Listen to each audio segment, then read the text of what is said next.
Student, હું મોરી એકેડમીથી મિલિંદ મોરી sir. કેમ છો બધા? મજામાં? તમને આજે આપણે ચેપ્ટર નંબર 4 ભાગીદારીનું પુનર્ગઠન, અને આ ચેપ્ટરની અંદર તમારે બેટા એટલું જ યાદ રાખવાનું કે બોર્ડમાં એક દાખલો પૂછાય છે, કા ત્યાગનું પ્રમાણ અથવા લાભનું પ્રમાણ. બહુ ઈઝી ચેપ્ટર છે, એટલે આપણે આની અંદર માત્ર ટૂંકા દાખલા છે તો એ જ આપણે ધ્યાનમાં લઈશું. અને ખાસ હું જે ભણાવું છું એ બોર્ડને અનુલક્ષીને જ ભણાવું છું. તો આપણે મેથડ નંબર પહેલી, ત્યાગનું પ્રમાણ. ત્યાગનું પ્રમાણનું સૂત્ર છે જૂનું પ્રમાણ માઇનસ નવું પ્રમાણ. સૌથી પહેલા આ ત્યાગ ઈ શું છે તો બેટા ધ્યાન આપો કે જ્યારે જૂના બે ભાગીદાર ભાગીદારી પેઢીમાં ધંધો કરતા હોય અને બે પોતાના નફા નુકસાનના પ્રમાણમાં નફો વેચતા હોય. હવે નવો આવે તો કે એમને તો આવવાનો નથી. એ એમ કહેશે ભાઈ મને નફામાંથી ભાગ આપો. તો શું થશે કે જૂના ભાગીદારે પોતાનામાંથી થોડો ભાગ એને આપવો પડશે. તો જૂના ભાગીદાર નવા ભાગીદારને જે ભાગ આપે એને કહેવાય ત્યાગ. બરોબર? આ ત્યાગનું પ્રમાણનું સૂત્ર છે કે જૂનું પ્રમાણ માઇનસ નવું પ્રમાણ. તમારા ટેક્સ્ટ બુકની અંદર પેજ નંબર 139 અને એમાં ક્વેશ્ચન નંબર 4 છે. અમર અને અકબર બે ભાગીદાર હતા. બેટા મેં અહીંયા લખી નાખ્યું અમર અને અકબર. એક ભાગીદારી પેઢીના સરખે હિસ્સે. બેટા એટલું યાદ રાખવાનું કે ત્યાગનું સૂત્ર હોય કે લાભનું હોય, જે પહેલું પ્રમાણ હોય ને એ હંમેશા જૂનું પ્રમાણ હોય, અને બીજું પ્રમાણ આવે ને એ નવું પ્રમાણ આવે. ફરીવાર મોરી સર બોલે છે, સાંભળજો બેટા. પહેલું પ્રમાણ હોય એ હંમેશા જૂનું પ્રમાણ હોય, અને બીજું પ્રમાણ હોય એ હંમેશા નવું પ્રમાણ હોય. તો પહેલું પ્રમાણ કયું છે? સરખે હિસ્સે. તો મેં અહીંયા જૂનું પ્રમાણ લખ્યું સરખે હિસ્સે, એટલે 1:1 ટોટલ 2. હવે એમને એનું પ્રમાણ બદલીને ભવિષ્યમાં કેટલું કર્યું? 3:2. આપણે તો એટલું જ યાદ રાખવાનું. બીજું પ્રમાણ આવ્યું તો એ આપણે નવું પ્રમાણ કહીશું. નવું પ્રમાણ 3:2 એટલે ટોટલ 5. હવે આપણે સૂત્ર લખવાનું કે ત્યાગનું પ્રમાણ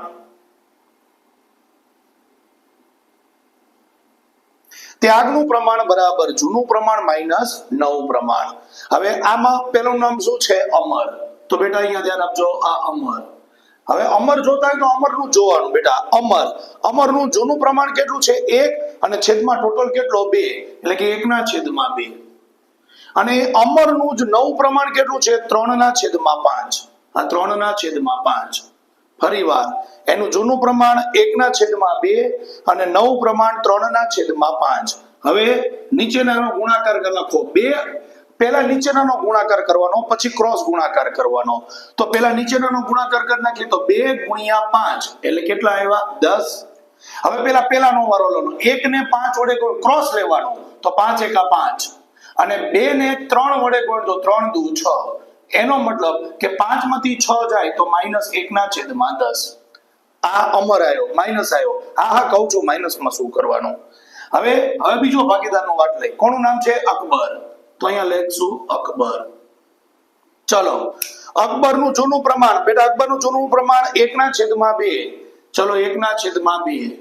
અને બેટા એનું નવું પ્રમાણ 2/5.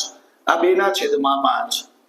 ચલો હવે નીચે ગુણાકાર કરી નાખી. 2 × 5 એટલે 5 × 10. હવે ક્રોસ ગુણાકાર કરવાનો. 1 × 5 એટલે 5 × 5, અને 2 × 4. ચલો 5 માંથી 4 જાય તો 1/10. કેવી રીતે કરવાનું ધ્યાન આપી દો. બહુ ઈઝી મેથડ છે, સાવ ઈઝી છે બેટા. 3 માર્ક તમારે સમજી લેવાનું આવી જ ગયા. પહેલા નીચેનાનો ગુણાકાર કરવાનો. 2 × 5 એટલે 10. પછી ક્રોસમાં યાદ રાખવાનું, જે પહેલો હોય એને પહેલા લેવાનો. 1 ને 5 વડે ગુણો તો 5, અને 3 ને 2 વડે ગુણો એટલે 6. -1/10. અકબર જૂનું પ્રમાણ 1/2, નવું પ્રમાણ 2/5. પહેલા આપણે નીચેનું કરવાનું. હંમેશા પહેલા નીચેનો જ લેવાનો, છેદની વસ્તુ. તો 2 × 5 એટલે 10. હવે ક્રોસ લે. 1 ને 5 વડે ગુણ તો 5, અને 2 ને 2 વડે ગુણ તો 4 એટલે 1/10. હવે આમાં કોણે ત્યાગ કર્યો ને કોણે લાભ થયો? તો બેટા અત્યારે તું શું ભણાસ? ત્યાગ.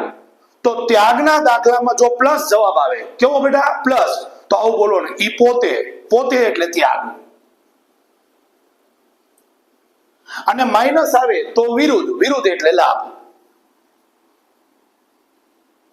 ફરીવાર તમે જે શોધવાનું હોય, અને એ દાખલામાં પ્લસ આવે તો જે શોધવાનું છે ને એ પોતે, અને જો માઇનસ આવે તો વિરુદ્ધ એટલે જાણો કે આપણે આ દાખલામાં શું ભણી છીએ બેટા? ત્યાગ. તો પ્લસ આવ્યો તો તરત નિયમ બોલવાનો. સરે કીધું હતું કે ત્યાગ બનાવી છે, અને પ્લસ આવે તો ત્યાગ. અને માઇનસ આવે તો વિરુદ્ધ. ત્યાગનો વિરુદ્ધ કોણ થયું? તો કે લાભ. હવે તમારા ટેક્સ્ટ બુકમાં પેજ નંબર 139 ઉપર ક્વેશ્ચન નંબર 5 છે. હવે 3 ભાગીદાર છે, કોમલ, કૃપા અને કરિશ્મા. મેં અહીંયા લખી નાખ્યું કોમલ, કૃપા, કરિશ્મા. એક પેઢીના ભાગીદારો છે. તેઓનું નનુનું પ્રમાણ, હવે બટા યાદ રહેવું જોઈએ, પહેલું પ્રમાણ એ જૂનું પ્રમાણ. તો જૂનું પ્રમાણ છે 3:2:1, ટોટલ 6. હવે એમનું પ્રમાણ બદલું અને પ્રમાણ કર્યું 5:3:2, તો એ આપણું આવ્યું નવું પ્રમાણ 5:3:2, તો ટોટલ કેટલું થયું? 10. હવે સૌથી પહેલા આપણે ત્યાગનું પ્રમાણ શોધી.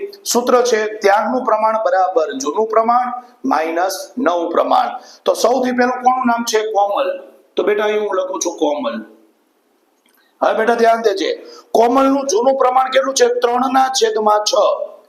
તો કોમલમાં જૂનું પ્રમાણ 3/6 અને કોમલનું નવું પ્રમાણ છે 5/10.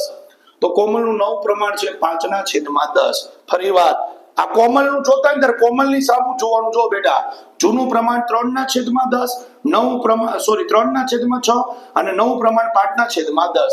આ કર્યું બેટા? હવે નિયમ આપણો શું શીખડાયો? પહેલા નીચે કરી નાખો. જો હું કહી દઈશ, દરેક સ્તરની મેથડ અલગ અલગ હશે. કોક આમાં લસા કઢાઈને બધું કરશે ને એવું બધું કરશે. હું તો એમ જ કહું ડાયરેક્ટ કે બેટા પહેલા નીચે ગુણાકાર કરી નાખ. તો 6 × 10 એટલે 10 × 6 = 60. પેલા નીચે પૈતું. હવે ક્રોસ લે, પણ ક્રોસમાં પહેલો વારો કોનો? 3 નો. પહેલો એ પહેલો, બીજો એ બીજો. તો 3 ને 10 વડે ગુણ તો 3 × 10 એટલે 30 અને 5 ને 6 વડે ગુણ તો 6 × 5 = 30. એનો મતલબ જવાબ શું આવ્યો? 0. કારણ કે 30 માંથી 30 જાય તો 0 અને 0 ને 60 વડે ભાગો તો 0. 0 નો નિયમ છે 0 ને કોઈ પણ રકમ સાથે ગુણો કે 0 ને કોઈ પણ રકમ સાથે ભાગો તો જવાબ શું આવે? 0. હા, કહું છું શું કરું. પેલા આપણે પણ બનાવી નાખી. કોમલનો વારો પૂરો. હવે કોનો વારો આવ્યો? કૃપા. તો બેટા આ કૃપા. ચલો, કૃપાનું જૂનું પ્રમાણ. બેટા કૃપાનું હવે આપણે કૃપામાં અંડરલાઈન કરી છે.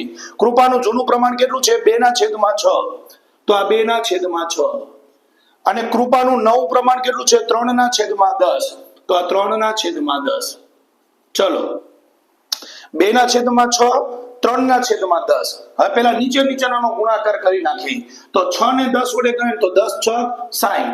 ઓકે, હાલો. હવે 2 ને 10 વડે ક્રોસ ગુણાકાર કરે તો 2 ને 10 વડે ગુણ તો 10 × 2 = 20 અને 3 ને 6 વડે કરે તો 6 × 3 = 18.